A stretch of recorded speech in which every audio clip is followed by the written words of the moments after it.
Hello, everybody. So we just want to check whether everybody has got a chair to sit down and is comfortable. Are there any chairs missing? Does anybody else want a chair?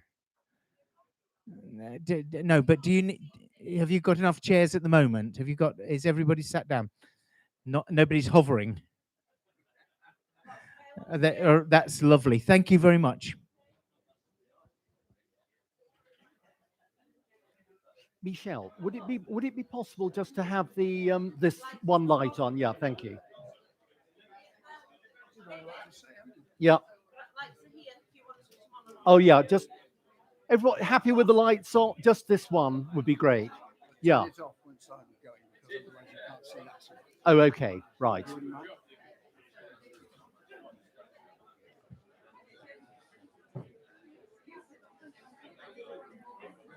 Are we all?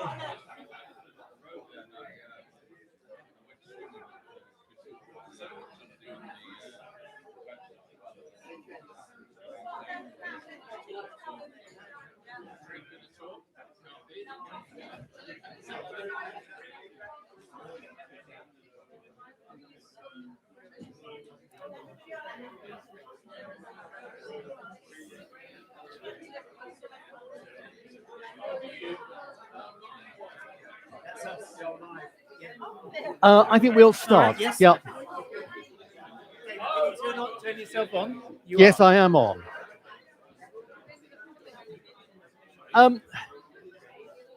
Good evening, everyone. I think we'll make a start if that's all right. Thank you very much. No talking. Anyway, a very warm welcome to what I think is our fourth session. And can I, newcomers, because I see a number of new faces. Denise and Bruce, I think. Just here. I'm sorry. And has everybody got a chair? So to sit on, we're all comfy. I think it's fair to say also that the range of topics we've had so far has been quite eclectic. And this evening we're going to be very grounded in geology and Rhosneigr rocks. And sorry, that was a sort of unintended joke. Well, yeah, the jokes will get better when Chris speaks. And we're very lucky to have in our midst an acknowledged expert on geology and Rhosneigr rocks. Can I just mention a few housekeeping points? Please do keep your glass replenished, where Nathan will be happy to look after you throughout the evening. He's the chap behind the bar. And after the discussion, there is hot food from Gather. So I think the thing is you pay Nathan for that, and you can order your food direct. Can you just possibly resist the temptation to order food in the middle of the discussion, because that can be a little off-putting, but I'm sure you can resist that. And we've also arranged for you the Rhosneigr Supper Club. So if you're tempted and you get a bit fed up listening to Chris and myself banging on, then you can treat yourself to a gastronomic blowout and join the supper club. Actually, Chris and I would be I think we're quite a bit upset if you did do that, but hopefully anyway, the food from Gather will more than make up. The usual rules of engagement apply. They're on the screen, or they were on the screen behind me, and I forget what they are now. Sorry, we're going to see that now. Yes, you are. No, oh, yes, thank you. Now, Chris will take this in good part, but preparing for what our speaker was going to say this evening has been a bit of a nightmare. And the reason for that is that Chris himself had not really decided what he was going to say in advance. So I did look at his book, which is this excellent publication, which is also going to be available for purchase after the evening. And Chris will be signing copies of this for you, if that's all right, and has agreed to donate a proportion of that to the RNLI, a local charity. What he wasn't going to do was go into long discourses on the theory of time. And the great British philosopher here was somebody called John McTaggart, who, by all accounts, was I think Nigel was a fellow of Trinity, Cambridge at 25, but a weirdo. And but in the early 20th century, he came up with his theory of the proof of the unreality of time, A series and B series time, that sort of thing. You'll be relieved to know we're not going to go there this evening, but if you want to hear more about John McTaggart, then have a word with me afterwards. I think as you listen to the story of the amazing story of Rhosneigr rocks unfolding over hundreds of millions of years, my hunch is that you will begin to think that there is no absolute distinction between past, present, and future. And perhaps further, that our view of ourselves, our self-images as observers moving through time, is seriously mistaken.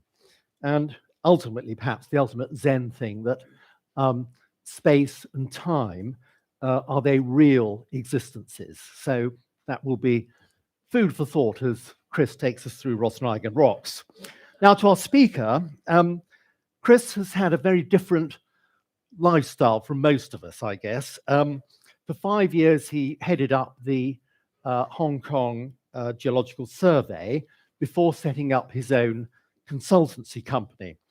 And he's clearly in his element, slashing his way through Central American jungles and in his element, sort of putting up with all the bugs and creepy crawlies and foregoing the usual creature comforts. He's also an honorary, or was an honorary professor at 3 universities in the Republic of China. He's also taken non-geologists on field trips through Nepal, Tibet, and southern China. And I think here's the clue. It is his passion to share his knowledge with non-experts like ourselves. And it is our good fortune this evening that he can speak to us. So I suggest that Rhosneigr rocks will never see the same again when you look at them next. Please welcome as your speaker this evening, Professor Chris Fletcher.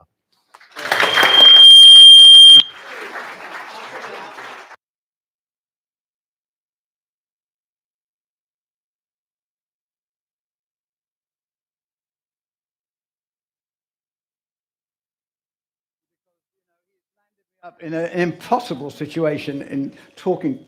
Get it right.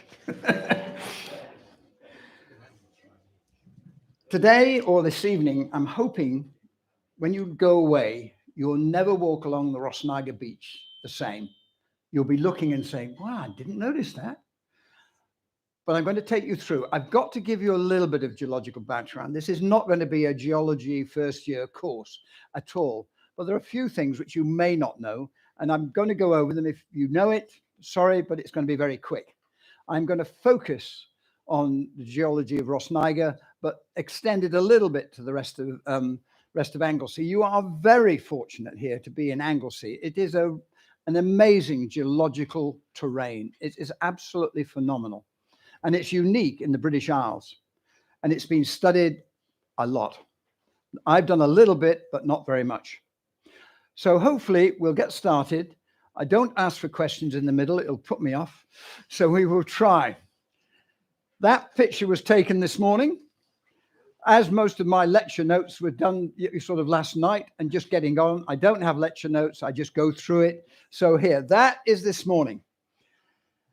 When you finish this, you'll look at that picture and say, gosh, I didn't realize that was the case. You are looking at rocks in the foreground, which you know, these black rocks in the foreground, which are Ordovician in age, which is, running at about, I suppose, about 500 million years. Across to the rocks in the background is, I suppose, at the end of Starvation Island. And in the background is Holyhead Mountain, which I'll come back to many times. At the end, you will all be asked questions to make sure you've listened.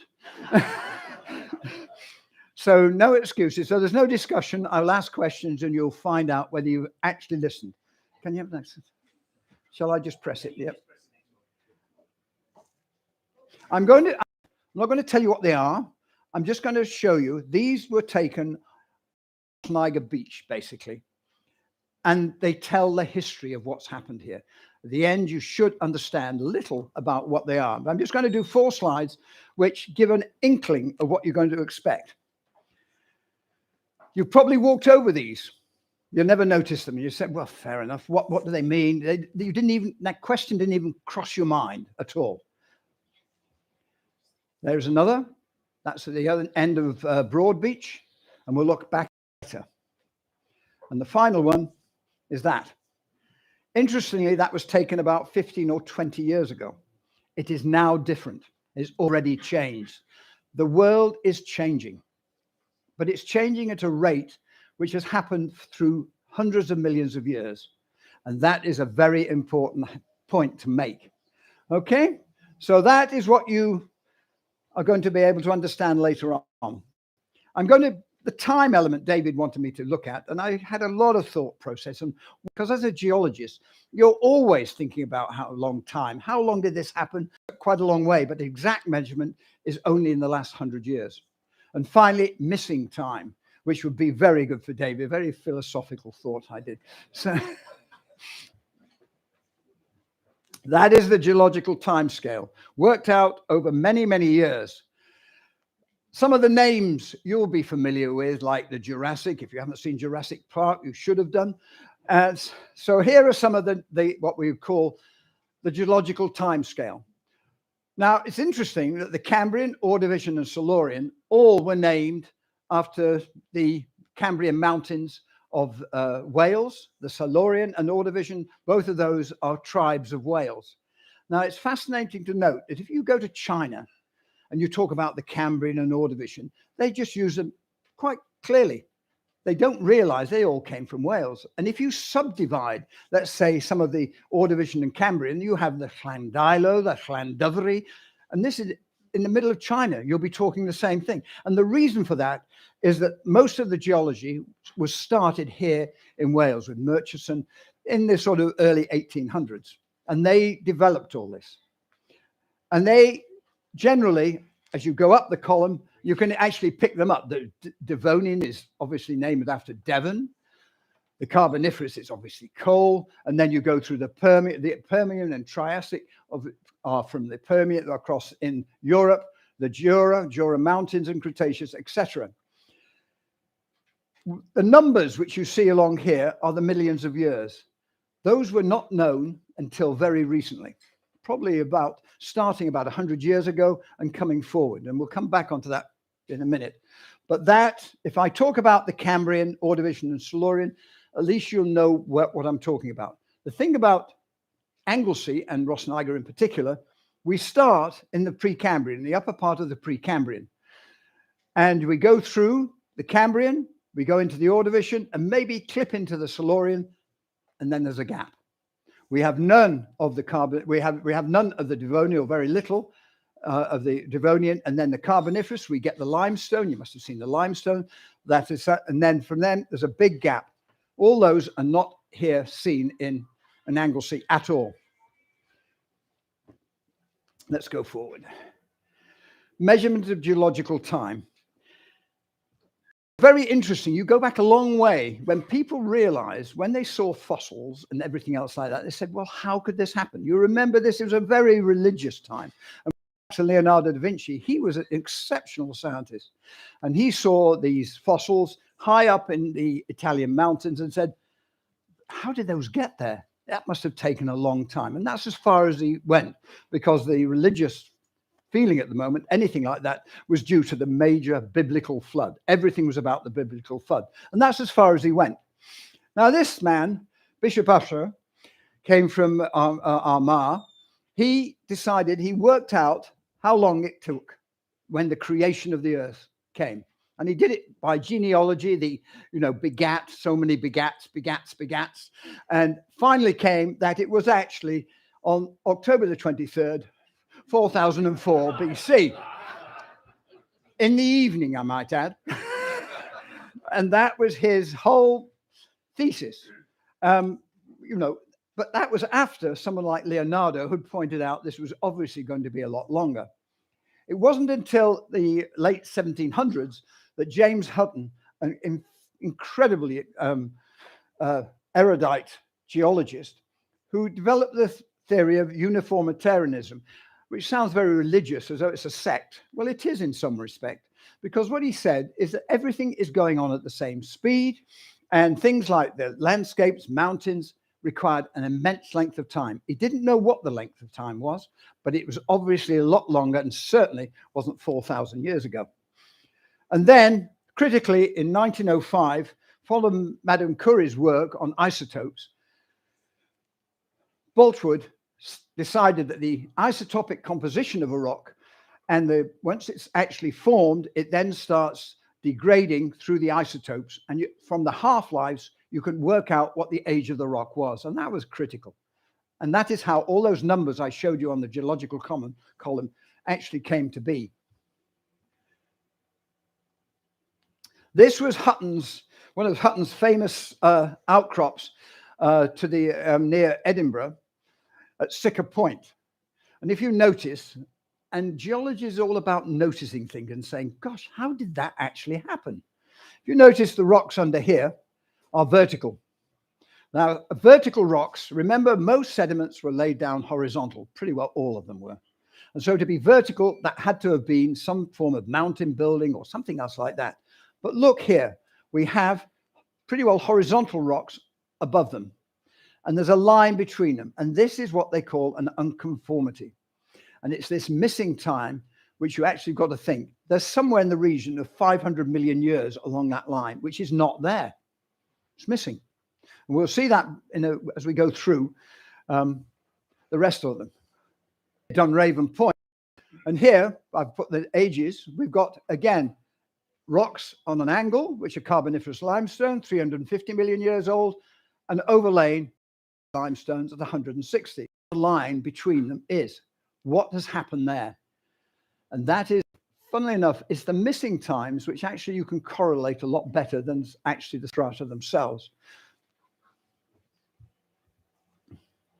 I'm going to give you a chance after, when you're having your beer or whatever, I'm going to chance to actually look at an unconformity. I've brought one along, which is a rare thing to do, is to bring an unconformity along.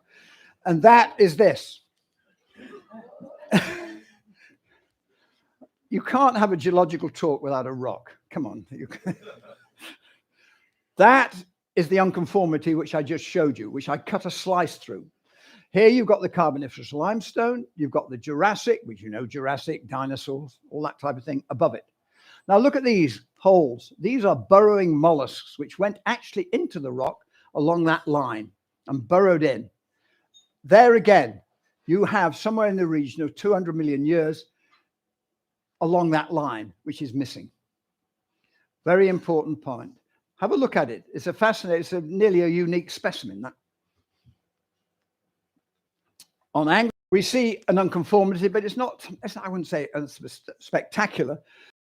Both, we have Precambrian, which is 900 million years old, underneath at an angle, and on top, we've got glacial gravels. Yet again, here, you can see there's nearly 900 million years missing along that line. What does missing mean? It means that there is no deposit. It means that there has been uplift, and more importantly, it means there's been a lot of erosion, a vast amount of erosion, an erosion which is going on today. It's the same speed of that erosion. So that is critical. So that's the only unconformity I know of in Anglesey. We're now going to have a, where's it gone? Where's it gone? We've missed a point. I've got to go back. How do I get back one? That's it. Got it, got it, got it. This is the most simplified geology map of Anglesey. Doesn't have anything to do with time. It's just the type of rock it is. As you can see, all running along in that direction. Basically, the oldest rocks, which are the green in color. And these consist of a whole load of rocks in there, from granite to lava flows to quartzites and a whole lot in that area. Very, very complex and has been studied in great detail. There was a period of mountain uplift, mountain building, erosion along here, and then you had mudstones. And that's the important one for Rhosneigr. because the ones which you see in Rhosneigr is that band of mudstone. And on top of that, again, another something uplift, a lot of erosion. And then you have the limestones, which are here, which you see at Llwyd Bay, at Red Dwarf Bay, Puffin Island, which come along here along the straits, the Menai Straits. So that, when I start talking about some of the remember the granite, because that's quite important, the granite. And you can see it here in Rhosneigr, but not, it's not that easy to see. I'm afraid I'm going to have to give you a little bit here, because one of the things which you can see, if you go and look at the Carboniferous limestone, the limestones, you'll see fossils in them. Fossils which are like corals and things like that, which were in the tropics. So how was Wales in the tropics? So very briefly, I'm going to give you an idea of all the plates, the continental plates which you have. This is the modern day plates, a whole series, and the ones which are, you can see the South American plate here. More importantly, that little crack between Africa and South America goes along the South Atlantic. So there are a whole lot of plates. One is here is the Ring of Fire around the Pacific. That's what it is now, and they're moving now. To give you an idea, the rate of movements of most of them is about 6 centimeters a year. Do you know what 6 centimeters a year looks like? Well, it's about the speed of your nail growth. Now, it doesn't sound very much, but geologically, it's massive. And if you've got plates, two coming together, you've got 12 centimeters a year coming together. Now, that is a lot. And if you're thinking about volcanoes, earthquakes, and things like that, that's why you have them. But let's go back. Let's go back to the Precambrian. Remember I talked about the Precambrian? That's what the Earth looked like in the Precambrian. About 600, just at the edge of the upper Precambrian. There was a large continent. There's the South Pole, on the South Pole. Mammoth continent. England and Wales was here, right in the center. And from that time forward, a lot of the rocks you see, let's say up in Holyhead Mountains or Llandwyn Island, all relate to that period of time. So it's a long time, and it occurred at the South Pole. Things started to happen. And this is the progression of what happened. And it's important. I'm not going to spend long on it. But around the order of 450 million years, Scotland, which was part of this continent called Laurentia, moved northwards. Where were we? Down here. That split off that Gondwana and started to move away. And in between, there was a big ocean called Iapetus Ocean. By the Silurian, it was moving closer and closer. And at the end of the Silurian, they collided. And that is the most important thing which I want you to take away. They collided and things happened. You've got uplifts, you've got mountains. Mountains which could well have been, we don't know, could have well have been the height of Mount Everest. We haven't a clue because they've all been eroded off. In the Carboniferous, Scotland and Wales and England are together. There is a suture between the two, not only politically, but also geologically along there. And that is important again, because then we start splitting off another part and we get an ocean between, or a small ocean, and that is where the limestones were actually deposited. Look where we are. At that time, that's the equator. England and Wales was on the equator. So it had moved up in that time, and it's on the equator. And that's the reason you get these corals and all these fossils at that time. Sorry to get a little bit technical, but hopefully it wasn't too much. And it's also the reason why we get all these different environments. We talk about environments in the news all the time about environments. As a geologist, we've always had to think about environments. This one, for instance, this is at Llwyd Bay. Those are mud cracks. Mud cracks, what does that suggest to you? And the red color suggests you desert conditions, flash floods, drying out. That is what was happening at that time. Another environment is these colonial corals. These colonial corals you can see there. You'll be surprised to hear that you can see those in Rhosneigr. Bit of a cheat, because they actually were brought in as sea defenses. But don't worry, you can look at banks, you can look at any rock, and if you come on my little tour tomorrow, the ones going down onto Broad Beach. There's an amazing rock. You've got granites, you've got piece of ocean floor, but they're part of what's been brought in. Those were probably brought in from the other side of the island, but they are spectacular. You will not see such good quality fossils and colonial fossils anywhere, and probably not even in the quarry. It's just, it happens, it's split. And on the top of that, if you look down on top, you've got a whole series. You've got shells, you've got what's called a solitary coral here, and you've got these little things like here, which are called crinoids. So lots was happening there. But let's think about time. Every time, we should always think about time. Here we have a colonial coral, which is about 10, 20 centimeters thick. Now, what's the life of a coral? I'm not a biologist, but I would reckon maximum about 100 years, maybe a bit more. So that set of sediment there with those corals took about 100 years to actually get produced, which is actually quite quick for that amount of sediment. If you look very carefully there, you can see the internal nature of those coral, the little septa. Go and have a look at it. I'll tell you later where it is, but it is. Back to something a bit more familiar. That is on the foreshore of Rhosneigr, the black shales. These black shales were formed in a sort of deepish ocean. So you get black muds in the ocean. But what is also important, within those, you get these layers of sandstone. And I'm going to show you, cheating a bit, not from Rhosneigr, but actually from Aberystwyth, which is where I live most of the time. But I'm wanting to show a point. That is a very similar rock to what you see on Rhosneigr, but it's better exposed. You've got these black shales with layers in them, and then you've got big sandstone and black shales underneath. For a geologist, you say, how on earth did you get that? Black shales in the middle of an ocean, and then suddenly you get a sandstone. How did you do it? Well, the way you did it is that these come from the shelf or the shore regions, and they goes down the continental slope as a turbidity flow. This sandstone probably was deposited, could have been in 1 hour. That could have been deposited in 1 hour, maybe 2 days, because you've got this turbidity, rather like an avalanche, but an avalanche which is underwater. And an avalanche, you think, deposits itself at the bottom of a hill, maybe an hour, maybe less. So this is an hour. By the way, scale, by the way, that's about 10 centimeters thick. But these muds above, those all deposited by stuff raining out from the sea. These could have taken hundreds, thousands, even million years to deposit very slowly.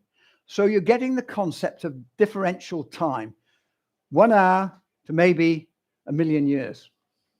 And that is what you should be looking at all the time.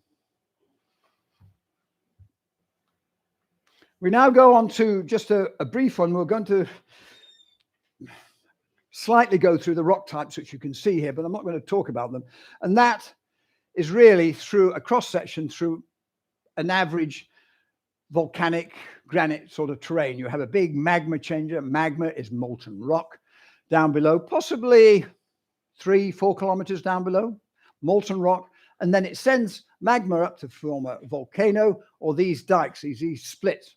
We are going to be looking at these here in Broad Beach. We can actually see these happening. And below, we have the older rocks. That is the present day surface there. To get a granite actually exposed on the ground, which was at 3 kilometers at depth, it has taken a long, long time to actually erode off so you can see it. The other major point is that granites are pretty coarse-grained things. There are some, that is about 6 centimeters along. You see these big crystals, or what they call feldspar. It's slightly aligned because they crystallized in the magma chamber very, very slowly over 50 million years. It takes a long time to cool this mammoth magma chamber, and that gives them time for the crystals to grow. But as they grow, there's still movement in this magma chamber, and they will actually align themselves.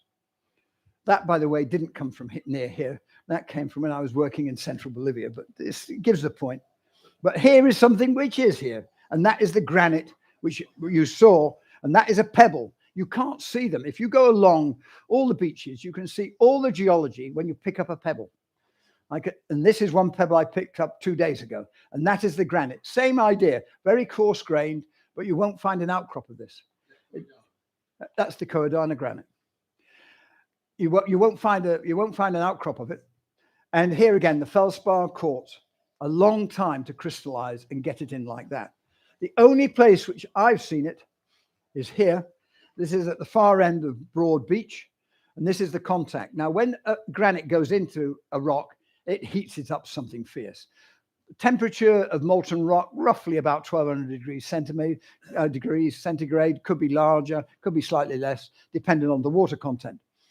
But when it punches into a rock, it cooks it up, just like the oven. It just cooks it up, and it alters it to a very hard rock. Here we see the Coedana granite, not so coarse grained because it's at the edge, because if it's intruded, it chills quickly and is very, very fine grained. Here you can see that the light pink, here is the host rock, as we call it, very hard. And this is the geological term would be a hornfels.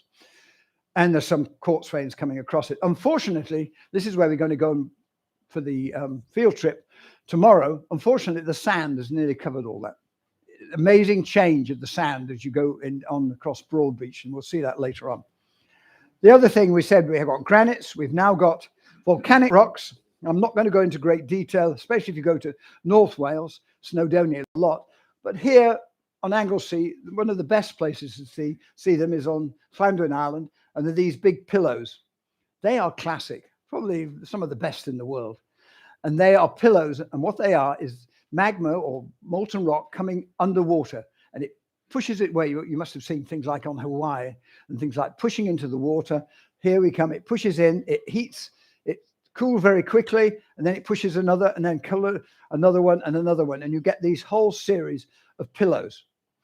And in between them, when they actually start, water goes through them, you get this jasper. Now, you can pick up jasper. I've picked up several pieces today, just walking along the beach. You can pick up beautiful pieces of jasper. And I would guarantee that when we go across Broad Beach, I will find you a piece of jasper, which is a semi-precious stone, though the Victorians thought it was. It's very bright red and polishes very, very well. Finally, we have dikes. These are the things which I showed you, the cracks coming from the magma chamber and moving up. And here is one, gives you a very clear indication. Here's a granite. This actually came from Hong Kong, but it shows you what a dike is. It breaks open, the molten rock goes in and finds any crevices it can. Again, time, how long does it take to form something like that? Probably the initial intrusion as molten rock, and then the first crystallization, very quick. I would imagine probably no more than a few weeks, months, nothing more than that. It doesn't stay molten very long because the rock outside is very cold. And we're very fortunate in Rhosneigr, at the far end of Rhosneigr. This is the far end of Rhosneigr. This is May ground, and the houses you probably see up on May ground. And this is a dike which comes through. That picture of the granite contact, which I showed you, is that. And then there's this dike which comes across. Now, it's about, I suppose, about 10 meters wide, no more than that. And there it is. One of the photographs I showed you right at the start. Here is what we call basalt, a very fine-grained dark rock intruding into the schists and the country rock there. And if you look at the sides of one of those, it's kind of interesting, which you can see tomorrow if you want to have a look. You can see where there is the contact, very irregular contact when you get in detail of the molten rock coming in here. And you can see it's a very, very finer color at the edges. And that is because it's chilled. It's gone in there. You can say, well, that was pretty cold when that came in. And in places, it's injected itself into the country rock. So that you'd have walked over quite easily. But that gives you an idea. The difference in ages of that is, probably several hundreds of millions of years. So it's intruded in. Enough of that. Sorry if this is getting too geological. Shout if it is, and I'll stop. Earth movements. This is what I studied for a long time in various parts of the world. I'm just going to show you how do you determine that there's been lots of earth movement? Well, one of the things is to look at folds like this. This is from the Rhosneigr beach. You can go and actually look at this outcrop. Here's the sandstone and there's been folded. Very simplistically, it's rather like a concertina. You squeeze it, it folds. Just like a piece of paper, it will fold. And here it is, going like that. The other thing you get along with the folds, here's one of the folds, again from Rhosneigr beach. Here is one of the, quite a tight fold in the sandstone. And in the core of the fold and on either side, you get what's called cleavage. And that is where you get a compression, and within the mud, they get this layering like this, which is very fine layering, which of course is the slate of North Wales. That is how you form slate. These are not slates, but they're pretty good. I doubt if they ever made very good roofing slates, I might add. But there you go. You can see them here, and they one on top of the other. So that again is an indication that there has been very large amounts of pressure. Now, one can say, how big were these mountains? And the reason for that, if you go back to what I was telling you about plates moving, this was when Wales Wales and England came in and started to collide with the continent to the north. This, you look at that as a geologist, you say continental collision. We're talking about big time, similar to what's happening actually gone. India and the Himalayas. India is still pushing northwards at about 6 centimeters a year, and the Himalayas are going up. And even they are rising all the time, but they get eroded. So it's a counterbalance. Remember what the world is trying to do, or what the earth is trying to do. It is trying to get everything down to sea level. That is its aim in life, is to get all mountains, everything down to sea level. So here we've got mountains and we're at sea level. The mountains could have been, 6,000 meters high. I don't know. No one knows. So that is folds and cleavage. The other things is faults. Now, I don't know. Has anyone felt an earthquake here in yes? A lot of people, right. Now, where did that come from? I worked for the British Geological Survey for 30 years, and they monitored all these earthquakes. And these are the main faults which cut through. There are lots of others, but obviously you've got the one which goes along the Menai Straits. They're not just one fault plane. They're probably a lot of bifurcating little faults. Now that fault back in the Precambrian, we're talking 600 million years ago, we can see it was doing something. It's still doing something. Most of the earthquakes which you get come from the Menai Straits fault. So it is still moving. After 600 million years, it is still moving.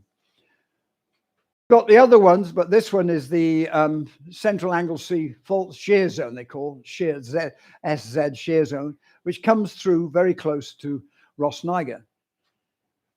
If you come tomorrow, I will show you what that looks like, actually what the shear zone looks like. And if I come on to the next one, which you've already seen, this is a shear zone just a little bit further on towards the burial chamber, but on the beach.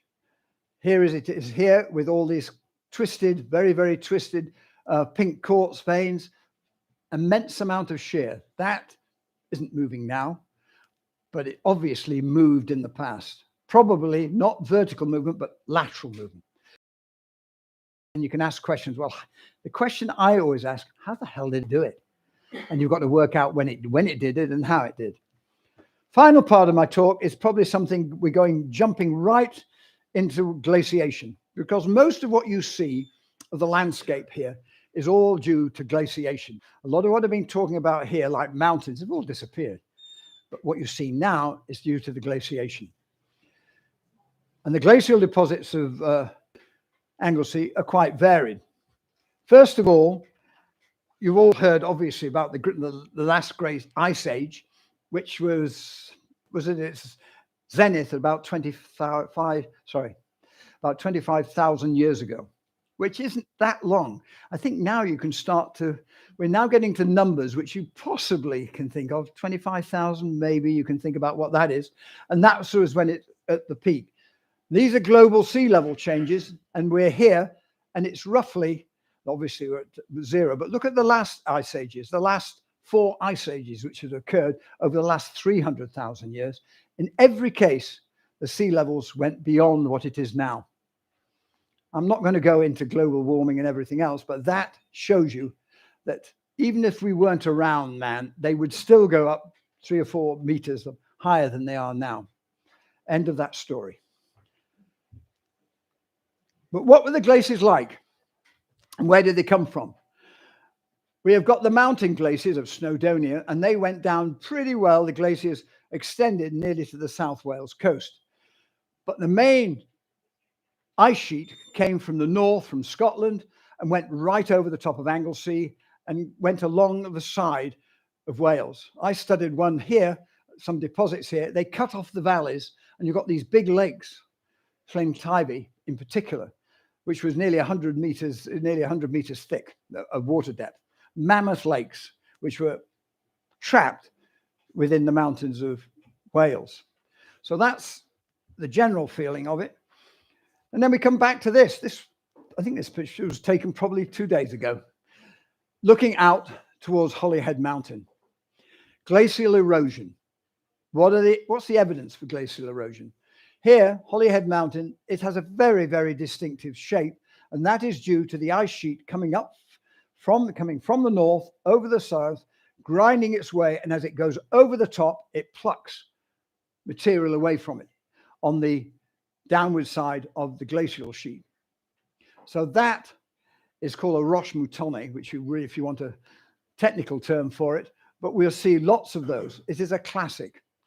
So next time you go on the Rhosneigr beach and you look over there, just have a look. You'll now know what it is. The other thing which, of course, a glacier does, it scratches. It's pretty heavy. Remember that at the height of the glaciation, there was a kilometer of ice which went over the top of Holyhead Mountain. That's a lot of ice and very heavy. And lots of the stones in the base of the ice sheet scratched and made a very smooth surface, some little valleys. But if you look carefully, it's difficult to see on a photograph. You'll see a whole lot of striations where those rocks have ground into the underlying rock. The problem is, as not to say non-geologists, but if you look at this, the first thing you'll see are all these cracks here, and those you'll think about. Forget about them. That's immaterial to what I'm talking about. Where I'm thinking of a smooth surface dipping or going at a shallow angle in this direction. A lot of this is later erosion of joints and things like that. And that is one of the things, as a geologist, you've got to look through modern day erosion. We've got under ice. This is Henvorth again. We showed this as an unconformity. This occurred under the ice, and you get a thing called drumlins, which are elongated domes of gravels and things, and those occurred under the ice. And as the ice retreated, they're left as slightly rounded domes.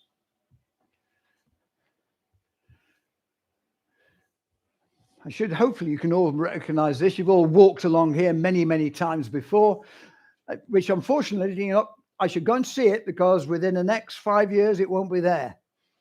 That was a picture I took, 15 years ago? And if you see my book, it's got it in that.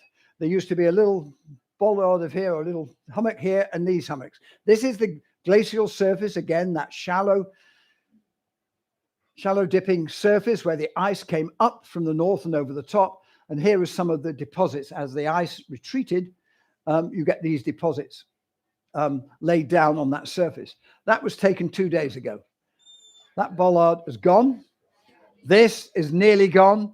And what with rabbits, bit of sea, mainly children actually, climbing it. It is slowly going. And I would say that within 5 years, that will just be a plainer surface. There'll be nothing on top. So things are changing. This is, as I say, it would have gone anyway, but children and rabbits are doing their best. And in some of these deposits, which you get these, you've seen them all over. This one in particular, I took that picture this morning, actually. I thought, gosh, I better put one in. I think probably kids have jumped off this for years. It's a big block of rock on top of these shales. This is an erratic, which is a big boulder caught up in the glacier. And as it retreated, it dropped it. It just dropped it down. Here are some more as you go over towards the burial chamber, right in the middle. A very classic. Here we go. We've got the retreating ice sheet. 25,000 years, it started to retreat. By 12,000 years, the ice had gone. Okay, now 12,000, you may be able to understand 12,000. But here they are, they dropped them, and you can see them. There are several of them. If you go over you'll pick them up. They're just isolated, they're erratic, and quite often there'll be a train of them as you go north, where they dropped and dropped and dropped. Some of these, this one in particular, its source, where did it come from? Certainly from the north of Anglesey, but some of them come from the way right from Scotland. So they've been taken by the ice and dumped. Now, this surprised me. This photograph you will not see again, or you won't see it very often. This is Broadbeach, taken about, I suppose, about 8 years ago, as I happened to go along. What I'm looking at is this deposit here. It's very, very rarely exposed, and it is peat. It is peat here and some clay underneath, and it goes along all the way along here, and it also goes pretty well all the way around Wales. And it lies between high tide and low tide. It's in the middle. So what does a peat suggest to you? A peat suggests to you that it was a forest, it was some form of land, and it had trees growing and dropped it and made the peat.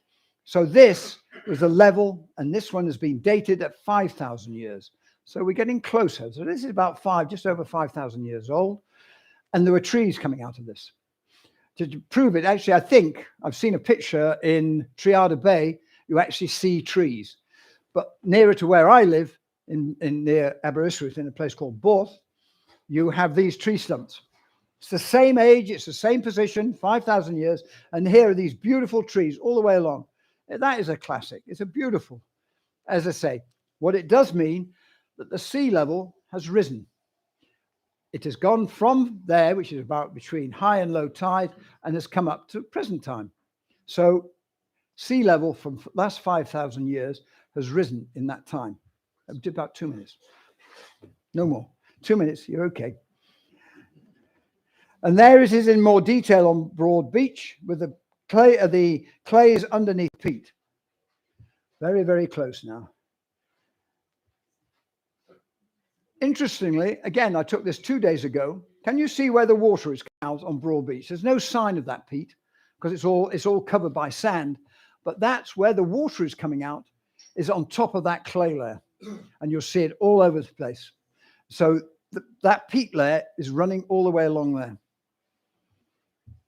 Promise, David, I'll be there. Finally, promise, don't get too worried. Well, yes, I know you want the philosophy in a minute. That is a clay layer. That is a peat layer in the boat pool. That's only been exposed, I don't know, I've only noticed it within the last year or so. But if you go down to the boat pool, you will find that peat layer. Lots of people get their boats stuck on it in their trailers because it's very squidgy and everything else. But there, if you look, you'll find twigs. Again, it's the same level, about 5,000 years ago. So I've gone back too far. How do we go back? That way? No, that way. I've lost the whole lot now. Come on, I need somebody. So this is the end, really, of my talk. Is it philosophy? Well, it's a natural philosophy. Geology was called natural philosophy in the old days because you had to have a philosophical bent to think about things. Just put that in because everyone's got these beautiful sunsets. Now, I'm going to ask you all a question because we're talking about time. How long do you think it takes for the sun to set? If you look at the sun and you see it going down below the horizon, it touches the horizon, how long does it take before that goes below the horizon? Has anyone got any? I actually asked my family, my immediate thing, and we had anything from 45 minutes down to 2 minutes. 7, 4.5. What? 8, 9, 3. Well, I'm not going to answer it. Just go and check it. But you'll be surprised. I always get it wrong. It's shorter than you think. It goes down very quickly. And for ancient people, that is a thought of time. You can see time going there. So, of course it is. It's different at the time of year. But overall, I'm talking about Rhosneigr, there will be a change, but overall it will be roughly the same. I think, and I'm guessing here, I may be wrong, but please check me and say I'm wrong. I think it's around 4. It certainly isn't 3/4 of an hour. But 4.5, someone said, you're probably dead right.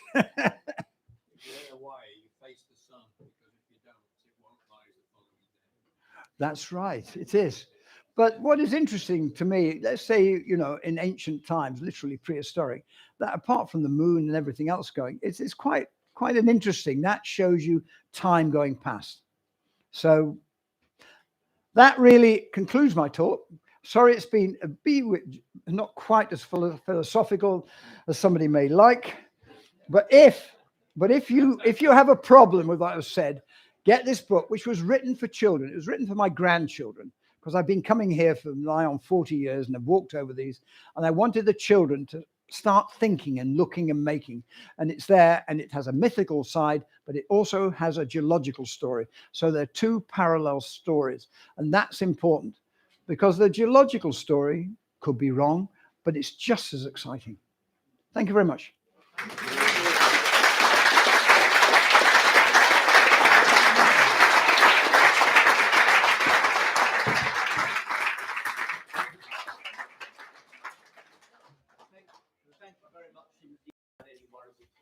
I think now's the time to ask any questions of Chris, or actually sort of raise anything. Yeah, well, just 1 second, sir. So I'll try and see that everybody has a fair crack of the whip and can actually sort of say something. We'll be a bit pushed this evening if we're going to close by 8 o'clock before food. But who would like to start me off? Yes, sir. Could I ask you about the sand in Rhosneigr Bay? Because it moves around an awful lot. It most certainly does. Near the airport, there's lots of big sand dunes. It seems to be the predominant waves, there's a predominant weather systems coming from the southwest. It's gradually moving all the sand up there. So is that going to continue, do you think? Are we going to end up with no sand at that end of the beach and a lot at the other? Or? But what often happens if you go over 30 or 40 years, suddenly it will all get stripped off. It'll get stripped off, like you could see the peat, that's all gone. Now it's under probably about at least a meter of sand. You don't even see it. Even in Rhosneigr, it's changed radically over this winter. It's gone from, you can see exposed rock, and then suddenly it comes in. This can be a lot to do with storms, sudden storms, different variations of which way it goes. In South Wales, in Llantwit Major, if anyone knows, they started dredging sand offshore. And what suddenly find that all their sand on the beaches disappeared. So there are lots of reasons why it can happen. And the sand dunes are particular. I think there's a talk on sand dunes. They find it, and which is really fascinating to see. Because Tomorrow evening. Yeah, I'm going to go to it. I think it's fascinating because many of these sand dunes, their main formation was in the Middle Ages. For what reason? I think there was a cold spell or whatever. But it's an interesting question. It needs quite a lot of study, and it's all to do with tides, winds, storms, and everything else. Okay. But thank you very much, Chris. Sorry, everything is allowed here. So, sorry, the gentleman here. Can we just use the? Yes. So what I just wanted to say is, because we're trying to stream this and capture it for other people, we like to use the microphones to ask questions. So if you can just wait until I get to you, then that'd be brilliant, Chris. Thanks for a great talk. Is it on? No. Thanks for a great talk. Can you hear me? Yep. I just want to get a plug in for Geomon. I don't know whether you all know, but the Isle of Anglesey is an international geology site, a World Heritage Site for geology, and the organisation looking after it is Geomon, and we have a centre in Ambloch, and it's worth a visit. It's on the dark side of the island, as we say, in Ambloch, so you won't visit it normally, and you should see it because we've got a great display there. We've got your book on sale recently, thank you very much, and it's worth a visit. All right, thank you very much.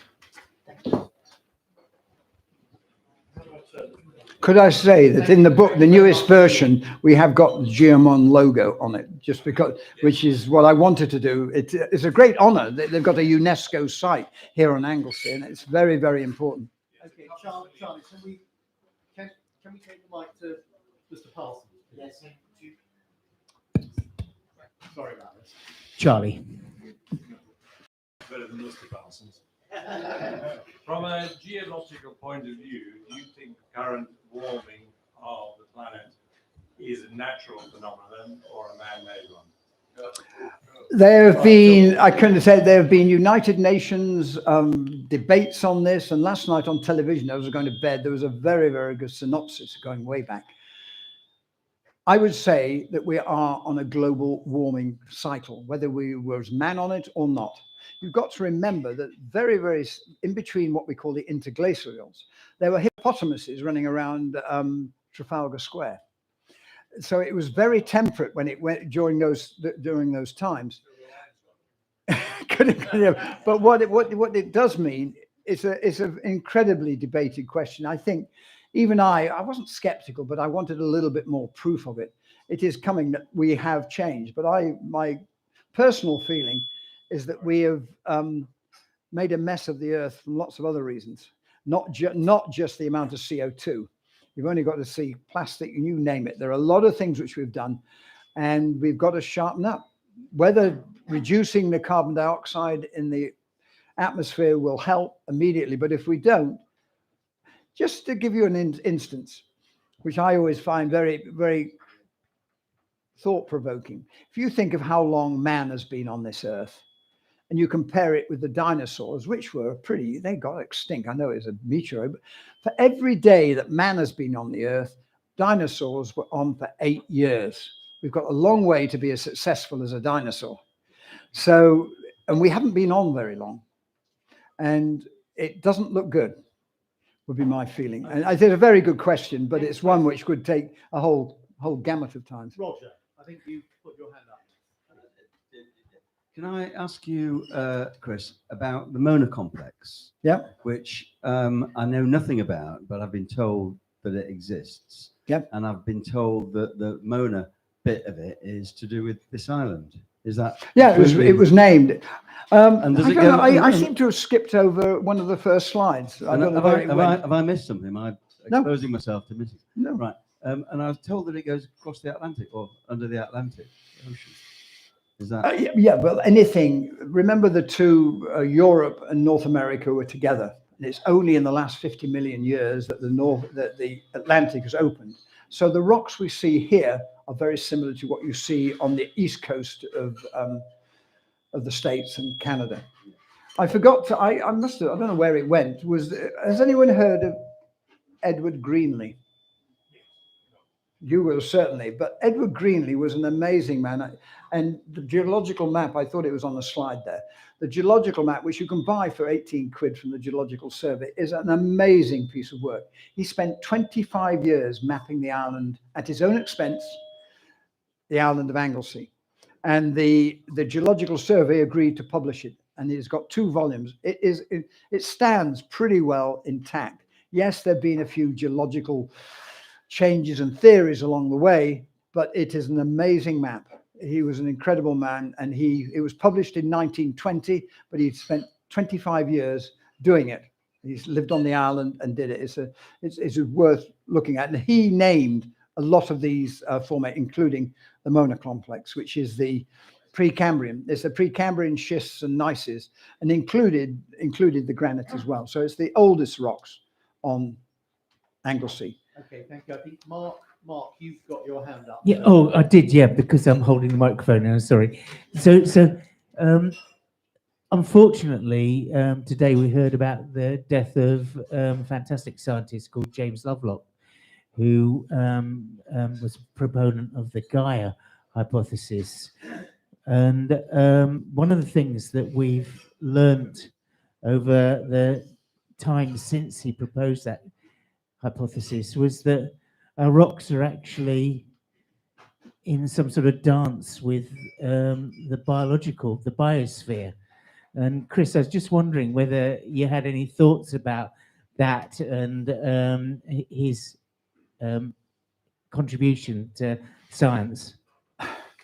I'm sorry, I don't know too much, but if you're talking about the biosphere, we were showing this wonderful set of corals and everything else, and they all become rocks. So all the rocks outside in Rhosneigr, they do have fossils in them. Very rare, and they're called graptolites. And we're talking about the very old rocks. These were planktonic things, and that's how they dated them.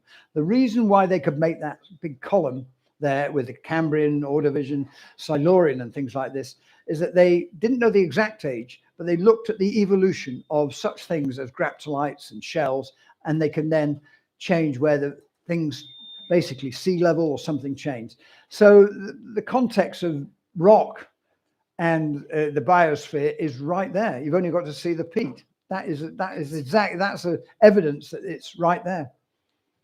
Fantastic. Thank you. Someone from the back, perhaps, because you can hear, hopefully, from the back of the room. If you're worried about that, you think, you're going to make a faux pas or you don't really understand, what I might suggest, I was out with children on, when was it? 2 or 3 days ago, and it was a lousy day, and we went onto the beach, and I've taken the children from Rhosneigr School, the primary school, had about 20 of them on there, and the questions they ask are really fundamental, and it keeps you on your toes. So but that is on an outcrop. I felt a bit out of my, not quite out of my depth, because I've done many lectures on particular scientific issues, but in this case, the best place to talk geology is with a rock underneath you, standing. And then you see and you say, well, what happened? And you then start to think, your mind goes, well, why is it like that? That's why I brought this rock along. You're not often going to see an unconformity. That's how it should be, like that. And you can actually see the amount of geology in that is phenomenal.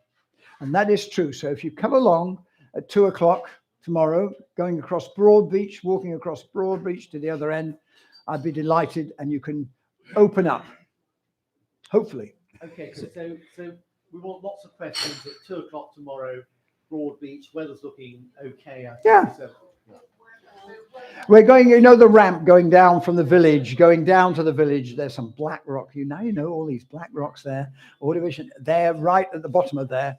And I'll start there, and I will walk right across the other end of Broadbeach and a little bit beyond. And if people are still interested, I will carry on to the burial chamber, but where you can see lots of other things.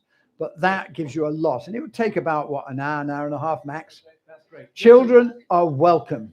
I like children. All right, thank you very much, Chris. I think we have the gentleman at the back, please. Yeah, just a quick question. We talked a lot around the physical erosions that's caused a lot of the landscapes in the area as well.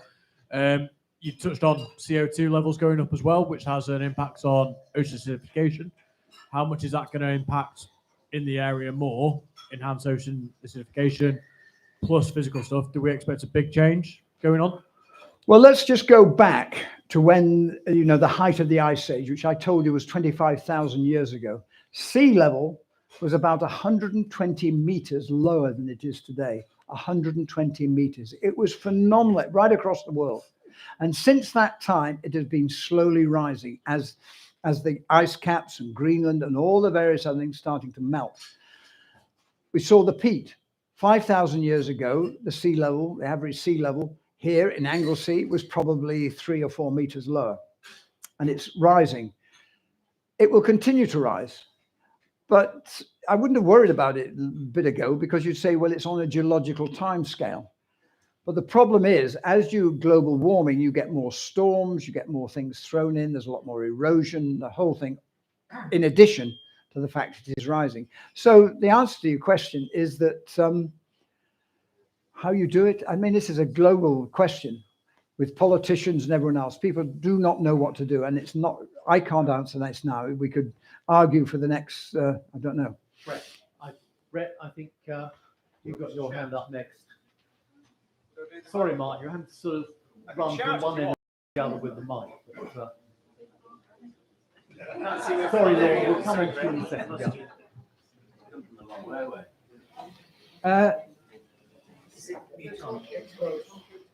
Hello? Yeah. Right. Paris Mountain. I thought you may bring that up. Yeah, because you didn't mention it. I tell you the reason. I was going to. There was a lot of other things we were going to mention, but you've got to. I don't know how long I went on, rabbited on for about 40 minutes. If I brought in that, I worked on Paris Mountain. I've been down when they put in the shaft and everything. I was going to bring a piece of it, absolutely spectacular. I didn't bring it, which was polished piece from about 90 meters below ground. Interestingly, Paris Mountain is at the end of the Ordovician, Silurian, when there was some volcanic activity, which are these, I was going to discuss all these ash flow tuffs, which come down at about 120 kilometers an hour. But Paris Mountain is thought to be related to what they call a black smoker. And a black smoker you see nowadays in, let's say, the center of the mid-Atlantic ridge. And it's where volcanic waters, heated up waters, come and they plumes and they're black, they've got a lot of sulfur in, and slowly they make a column. And that's what they think happened there, that this was originally a black smoker. And that's where the elements came from. But they are trying to, that was Kaminko started it, and then Anglesey Mining, and I think they're starting to try and do it again. I make no comment whether you should buy the shares. Sorry, this is investing in Paris Mountain. Yes, absolutely. Great. Yes. Yes. Hi. We're talking about the sands and how they move. At the moment, there's a great lot of fuss about the movement around Fairbourne and how Fairbourne is going to be wiped out by climate change, which of course is a load of nonsense, because Fairbourne is actually quite a modern piece of land. It occurred because of longshore drift, which has been coming up from the southwest and is gradually eroding now, and is all ending up around Harlech. And so there is a big lump of rock in the middle of Fairbourne, which they built the church on, and a few other shops. But the rest of it is all mud and sand on shale and mud. And that is just going to move. And if you go back to the Bible, the talking about the man building his house on sand, pretty stupid thing to do. Very similar to Borth, very similar to what's happened at Borth. They spent millions on putting sea defenses there. It'll go around them in the end. I mean, in essence, you've got to live with it. You've got to learn to live with climate change and sea level change. That's what you've got to do. Well, this is what our ancestors did. Yeah. I mean, it's only because we decided to settle down and farm that weather has become a problem to us. Before things flooded, you just moved.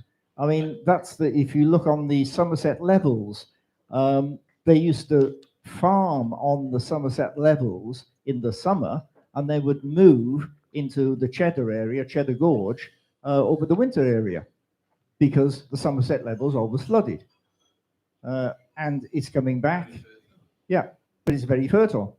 All right, thank you very much, John. So we didn't have anybody here from Fairbourne who could offer the person who can't know. Oh, there is somebody from Fairbourne. Isn't there a forest there as well? I can't see a hand There's up. bound to be. There's submersion. There's bound to be. I don't know of it. Okay, Lorna, I think you wanted to say a few words. I think we're going to move from sort of large rocks now, Chris, to sort of finely granulated sand. Yeah. Thank you, Chris. That was excellent. Just to give a quick plug, and you did mention it about a presentation tomorrow in Rhosneigr Village Hall. A lady called Hannah Lee, who works for Plant Life, and they've been doing this dynamic dunes project. So you've probably all seen where some of the trees on the beach around the oyster catcher and some of the dune work that's being done. So if you want to know more about what they're doing, come along to the Village Hall tomorrow at 6:30. And also she's very interested in getting people involved in citizen science projects, so actually doing some of the monitoring of the work they're doing, so going out there, taking photos and feeding back. And so it's very much more modern geology than we've heard about tonight, but just wanted to have a quick plug for that. So thank you, David. Thank you very much. And it's free. I think you're all going to have a busy afternoon tomorrow, because you've got to be there at 2 o'clock. Then might be a break for a pan nap, and then 6:30 in the village. Is it? What's the entry fee? It's free. It's free. Rather like here, you know, sort of free is good. Okay. You said that. Yes. Anybody? Yes. Chris, hang on a second. Have somebody who's not had a chance Well, to speak. yeah. So, anybody else? Otherwise, we'll come back to you, Chris. Yeah. This is your big chance. There we go. Come on. All right. Sorry. Lady Yes. over here. Yeah.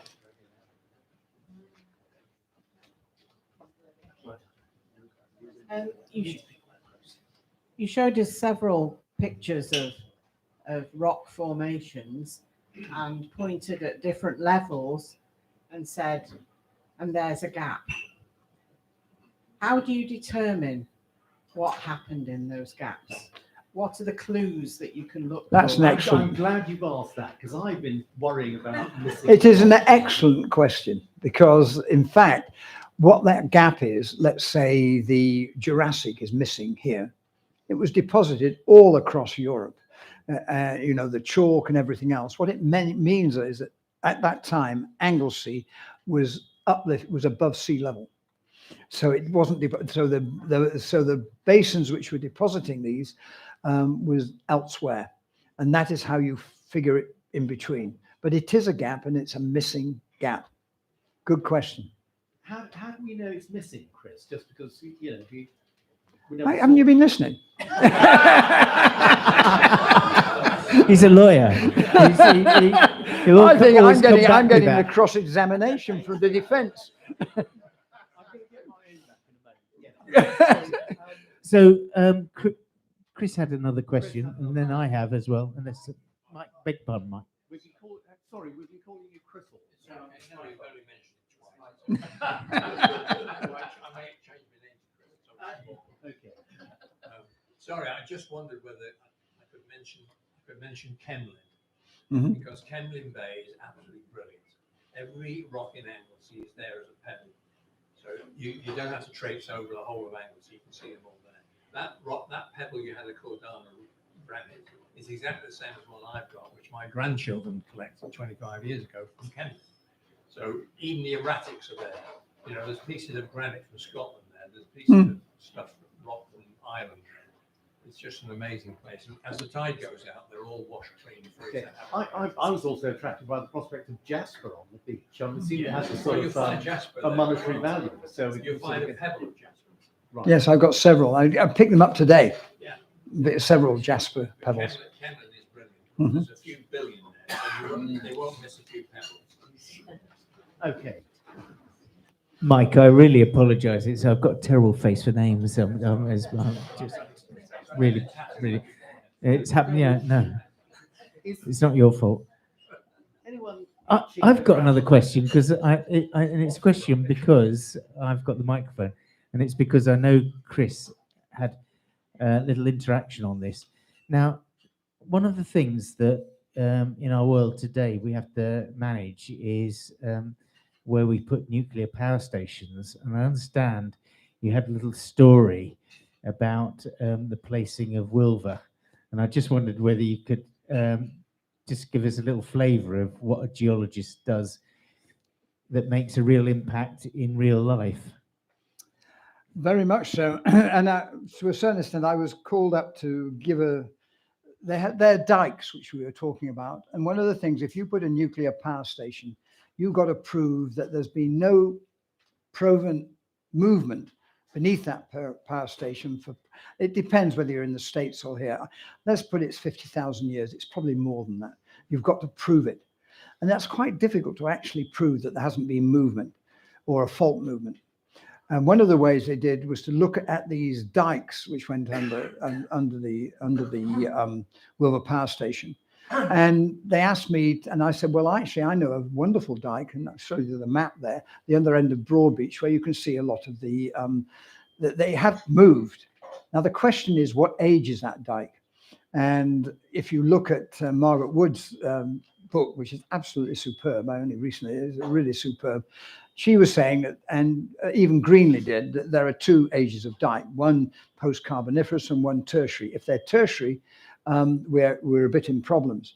the question is how they determined it. Now, I haven't studied that in great detail, but you are using geology away from the site and saying, look, this is what's happening here. It's got to have happened over there as well. And that's what I've done all through my life, from landslides to deep foundations to tunnels. You use geology all the time. I even spent, I don't know if anyone knows St. Dogmiles. Does anyone know St. Dogmiles? There was a landslide in St. Dogmiles many years ago, and I was rung up at about 8 o'clock in the morning. And this is, if you're a geologist, I was working for the Geological Survey. They said, can you come down to St. Dogmiles? There's been a landslide. And I said, fair enough. It was pouring with rain. And I met the chief engineer on site in St. Dogmiles. And we walked over it, and there'd obviously 2 houses had to be evacuated because there were big cracks in it. And one farmer was getting really perturbed because there were 3-meter high scarps in their field, and they had to get all their prize cattle out to market immediately. And so there I was. We spent an hour and a half on this, and I walked over, and you can't see very much. You said it's in rain and in mud. And the guy said, would you mind come down and just talk to us at the county offices about what you've seen? I was sort of worried here. I've only been there an hour and a half. Went down there, and I walked into their offices and to their auditorium, and there were about 100 people in this big auditorium. All around, there was everything from the WI with their canteens and their premises to the fire service, to the police. And the chief executive was there describing what they were going to do. It was a sort of really tense moment. And he turned to me and said, Dr. Fletcher has arrived, over to you. And the question, what they were asking, should they evacuate St. Dogmiles right away? They were ready to do. They got the blankets, they got everything ready to go. And they were all scratching at the ground. You could see it, wanting to do ahead. So I had to make a decision. Should you evacuate? Was there a danger that the hillside was going to take out? And they had on a flip chart in front of them, St. Dogmiles, and they had this landslide going across the Tywey, flooding the Tywey, backing up to Cardigan and flooding that. I mean, it was a mammoth operation, what they said. And I said, for the first thing you should do is to take that, don't show the press that. I said, this is, and I had to make a decision on the spot from what I'd seen. And I said, don't evacuate. Because once you evacuate a lot of people, you've got a big problem of getting them back. And I felt, from what I'd even seen, landslides generally move and they stop. They actually stop. They cease. They get to their equilibrium position, and they're not likely to move again until something else happens. So I said, no, don't just. But I did say, you've got to cover your back, haven't you? You've certainly got to cover your back. And I said, right, well, what I would do was to go out and put a series of pegs right across the landslide, and I would monitor them on an hourly basis with lasers and everything else. And if there was any movement whatsoever, which over the next 24 hours, because I'd already called experts from the headquarters in Nottingham, the Geological Survey, to come, if there's any movement, then we think about evacuation. And that's what they did. And in the end, they never had to evacuate. But it was an ongoing, it was a fascinating. What initiated that? Do you want me to do that in a short way? It was the fact that no, it was heavy rain. But the big problem was they built even the cathedral or that and everything else and houses right across an ancient landslide, which goes back to when the original ice moved back, and it had all started to move. And the reason it started to move, the water board had stopped they had a spring at the top, and that's where the water went for the village. And they stopped it, and they poured all the water at the top. They allowed the farmer to make a dump right at the top. He had a little scarp behind his farm, and that's a great way to bring in tippers and tip back, and they landed on top. So they weighted the top. They put water in. Those are two things you should never do. So that's what started it. And the council allowed it all to happen. So you made a good judgment call at the time, Chris. Thank you. You made the right judgment call. Yeah, because if you evacuate, it's all very. But it was really a spur of the moment of just saying, what should we do? It would have been easy to say evacuate, but in fact, it would have been a nightmare. It was a massive bit and put massive money onto you. It was. I've never been in a situation. I looked at this whole cascade of people, just like now, actually. I think we've probably got time for another question, or we can continue this over supper. Clive. It's just. Sorry, the mic needs to travel round. Yeah. Might not be philosophical enough. Everything's allowed, Clive. You can say whatever you want. It's more to get some stories or some idea of the background. You've mentioned both central Bolivia and also Hong Kong. And I think you mentioned to me once that you were involved with the airport construction in Hong Kong. Pick either one of those two, but I think it'd be fascinating to know why or what you were doing there. I was working, there were two things. I was central Bolivia. I was working for the British government as technical aid to Bolivia because it was one of the poorest nations. And they decided to map the whole of the eastern part of Bolivia, which is jungle, because there were no geological maps. And for development, mineral resources and a whole lot, we sent out from the British Geological Survey, we sent out 10 geologists. We set up labs and everything else. And then we started to cut our way through the jungle. And it wasn't sort of high tech. We're talking about a long time ago, in the 70s. We didn't have any aerial photography. We had the first satellite imagery, which was absolutely fundamental. But we found immense different types of rock, and they have found deposits and things like that. So that was actually to help the economic growth of Bolivia. But so that's. But then I came home, and they just opened an office in Aberystwyth, the Welsh office of the Geological Survey. And I looked at it, and look at Aberystwyth. It had mountains on one side, sea on the other, had a university. I said, we'll go. And also education was good in Wales. So I came and I've never left. Thank you. I'm always very impressed by Chris and surviving in the Bolivian jungle. He seems to be, uncomplaining. Sorry, Glenys. We'll take the last question from Glenys.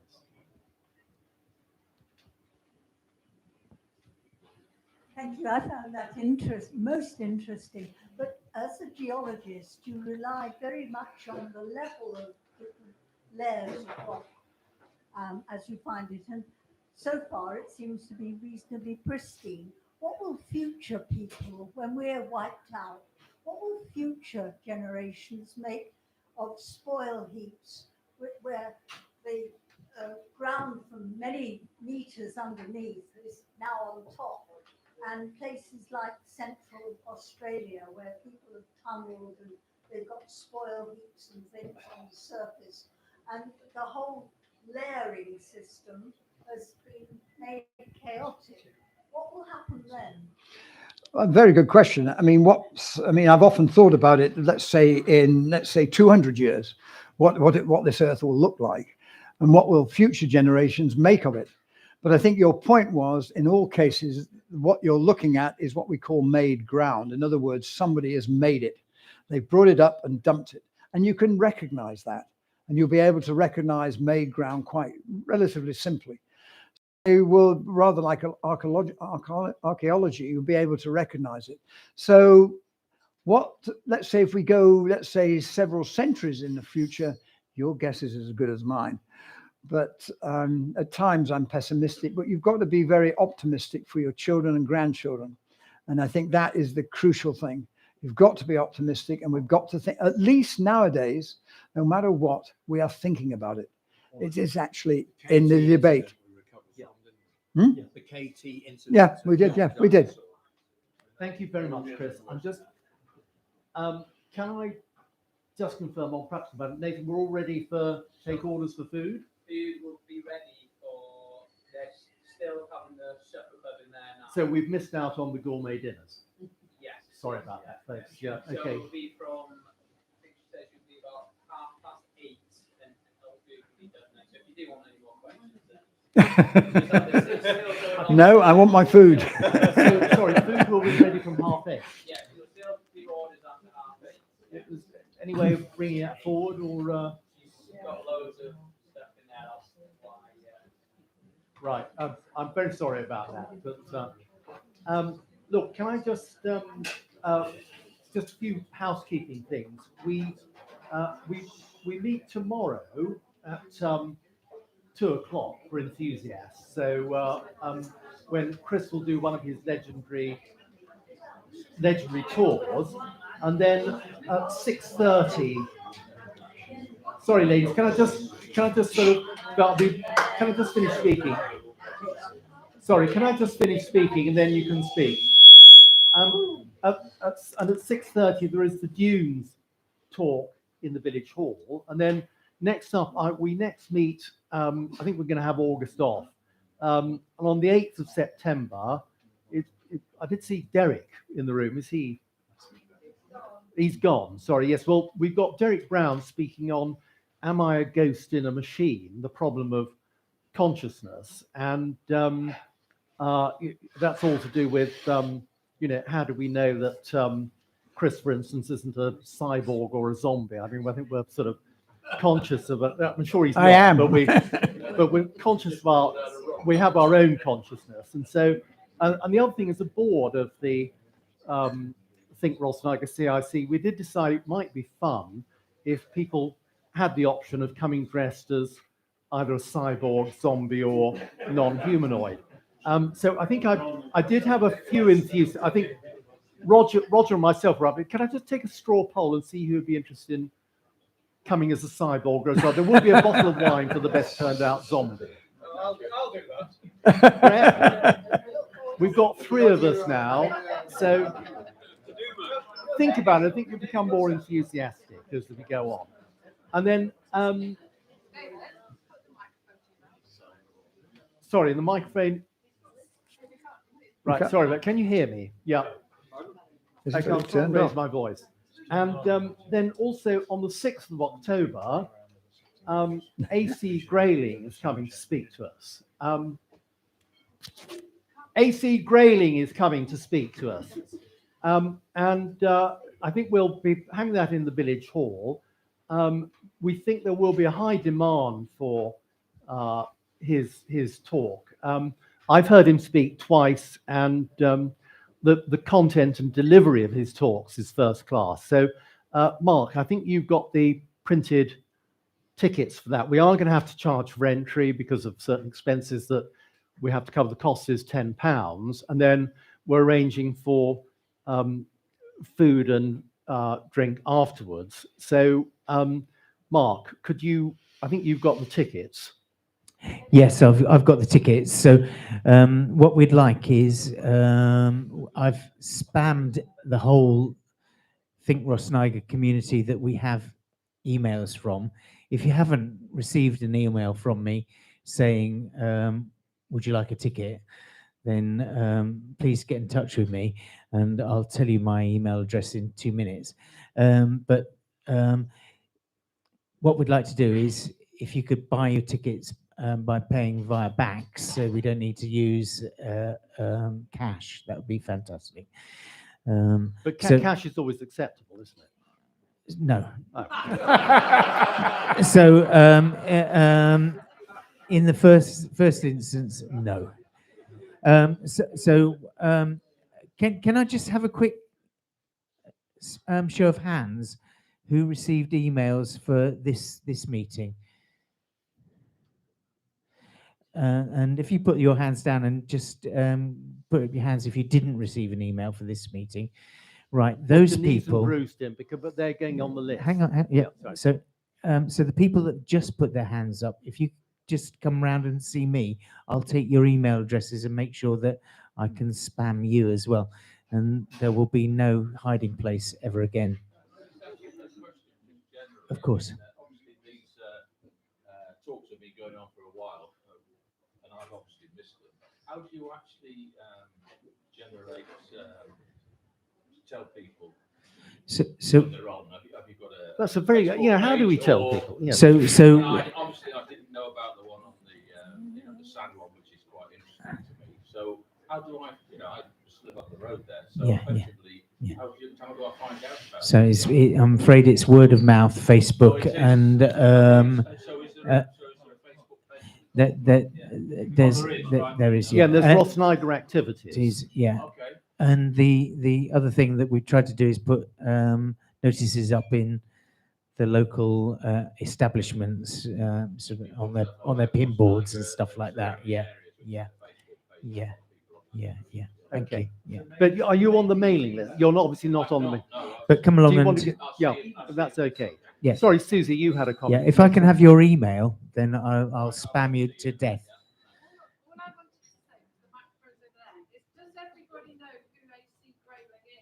Yeah, I've just no idea. Who is he? Well, he's not. Okay, sorry, yes, good point. Everybody knows who AC Gray. No, they don't. Oh, right. Sorry. No, don't worry. No, not. Yeah, thank you very much. No, not to be confused with Christopher Grayling. There's the person who messed up all the railways and things. And no relation, I think. But that's a good point. AC Grayling is probably the country's leading philosopher. And so I think it's important, you've got to consider that this is something you may want to take your grandchildren along to sort of say, well, look, or kids, and, because they will have heard the great AC Grayling speak, because in my humble opinion, he'll probably go down as one of the great British philosophers of the 21st century. The really interesting thing is that when I spoke to him after the Hay Festival, I don't have a name personally, but Susan and I were talking to him. He spent his childhood holidays actually at Le Bon Sauveur convent, which is now the Ekeldra Centre, and then was marched off swimming at Porth Davach. So it sort of rather awoke in him a sort of some childhood reminiscences. And to my amazement, I said, well, do you ever speak outside London? I mean, he's much in demand. And he said, well, yes. And would you be willing to come to Rhosneigr? So we knew about Rhosneigr, knew about Triada Bay and Holyhead. And so he's rocking up on the 6th of October. It's also the leading chair of the humanists. He of is. Who, sorry? The humanists. He is. Yes. I mean, he is a humanist. He's not a theist or a Christian. Sorry. Yeah. And we listened to him at the Hay Festival, and he is really, really fantastic. Really Give up. So I want Brenda and Yen, I want you there as well for AC Grayling. I think you'll, yeah. So yeah, the subject is climate change and social justice. Social justice and also artificial general intelligence, and is that getting out of control? So he also speaks largely, his main emphasis is on the democratic deficit, and you will also be able to get his, if you do a search, you can get his latest book on the topic. But I think his talk is formidable in terms of both content and delivery. He spoke fluently for an hour and dealt with questions, a bit like Chris here, and it was really good. So please don't miss out. I mean, I think we're going to make tickets available for everybody here first before we start trying to sell elsewhere. But we are limited to space in the village hall, I'm afraid. Mark. No, you haven't missed So anything it really only remains for me to, just before I thank our speaker, can I thank Bobby and Mark, who incredibly sort of patient with all the technical stuff and streaming. They've made the wise decision to involve me in that. And also, Chris, I take back everything I said. I mean, it was a real tour de force, and I think you were sort of a sense of, with the questions, you dealt with those brilliantly. And all I can say is Rhosneigr Rocks will never be the same again. But thank you very much indeed. And can we show that in the usual way, please?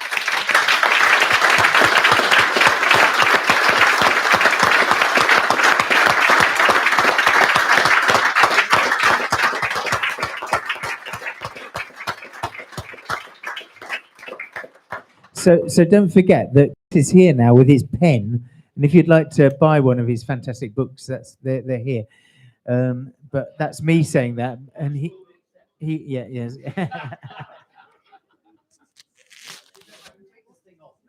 You can. Thank you for that. Thank you for doing everything. Made it nice and smooth. Well, I